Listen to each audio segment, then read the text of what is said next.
Well, here we go. Jesus speaks about the second coming. Now, the book of Revelation doesn't have much about the rapture, but the Bible is full of stuff about the rapture, and Jesus speaks about it himself. So I just pulled out a bunch of verse. Now, there's a chance that this isn't exhaustive. Jesus may mention the second coming, and if I missed one, let me know. I would really love to add it to this. One of the things that I've learned mind mapping this stuff is that it lets me know what I don't know and shows me holes in my understanding of the scripture. So that's been pretty cool. So Jesus speaks about the second coming. What I've done, I went through all of them, and all of the red bubbles in this mind map are all about they are Jesus saying, be ready. You don't know when I'm coming. I'm coming like a thief. You don't know when it could happen. And the only one that I found that really didn't say that anywhere in the text was Mark 8:38. And you can see there, if anyone is ashamed of me and my words, I'll be ashamed of them. So basically, the only time Jesus doesn't mention, he says, if you're ashamed of me in any of these circumstances, then it's really going to be bad for you, because I'm going to be ashamed of you, of my Father in heaven. See, Jesus didn't mince words. He just really let it out there and let it be like that. Now, Mark chapter 13, that little exclamation point means that I'd like to dissect that entire chapter much, much better. But it is talking about Jesus coming back again. Verse 36, it says he comes suddenly. And that's the theme that we're going to see that I really want to highlight here, is that he's coming suddenly. In Luke, we find in verse 39, he comes like a thief in the night. In verse 35, the lamps are burning. In verse 36, the servants.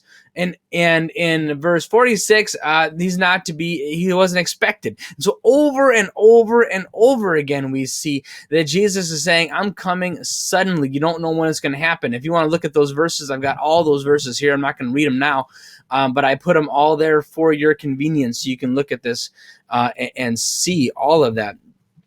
Now, next we have Matthew chapter 25, and here we have one of three parables that Jesus is telling, is all talking about the end times. And these three parables, he's saying, be ready, be faithful, be merciful. And in my opinion, in America, we are mostly Christian atheists. People say they believe in God. They say they believe in Jesus, but they live nothing like they really believe it. And I think we're missing all three of these. I don't think we're ready. I don't think we're faithful. And I don't think we're merciful. And we have a lot to do, Christian church, to get ready and be faithful. But the story of the 10 virgins very much talks about they don't know the day or hour. They're going to run out of the Spirit if they're not careful. Bags of gold, faithful servant. And this is the theme that we see again in the Revelation. I might come at any time, so be ready and be busy. We see that over and over and over again, and really is the point of the whole book.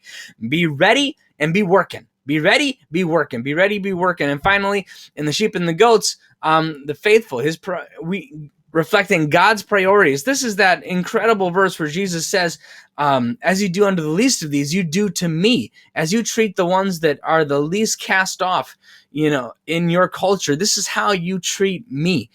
And I think that if we miss this point, we miss what it is to be a Christian. If we are the Good Samaritan, we see someone hurting by the side of the road and we don't do it, we have now missed what Jesus was talking about.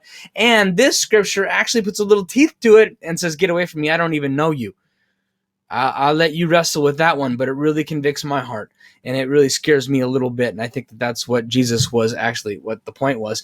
Over here in Matthew chapter 24, it is very much like Luke 21, so for those purposes, it's actually the same conversation from two different perspectives. And so looking at Luke 20, you're going to know the times. Now this chapter, these two chapters give us the closest glimpse of knowing when Jesus is coming back more than any other. And basically it just says culture is going to get worse and worse and worse, and when it's really bad, I'm coming back. Okay, all kinds of horrors, roars, rumors of wars. But verse 34, we see again, it's going to be sudden. I'm coming suddenly. And so if somebody says this is when he's coming, that's wrong, because he says I'm coming suddenly. Luke 28:38. And let's actually zoom out of my mind map here, because it looks like I messed it up, but I'm not going to quit. We're just going to keep on going if I can figure out exactly how to do that. Well, in Luke 28, we see that people are not expecting him to come back, just like it was on Lot's day. And here we can see the two women. One is taken and one is left. And so I wish I could figure out, can I pause this? Yes. So as we look at this entire mind map, you can see that when Jesus talked about the second coming, he was talking about being faithful until I come. He was talking there's going to be bad stuff, so don't be surprised by that. And he stressed over and over and over again, you don't know when I'm coming. I'm just coming. And so that's the thing to keep in mind the most when you're talking about the second coming of Christ. May the Lord richly bless you. Thank you so much for checking this out.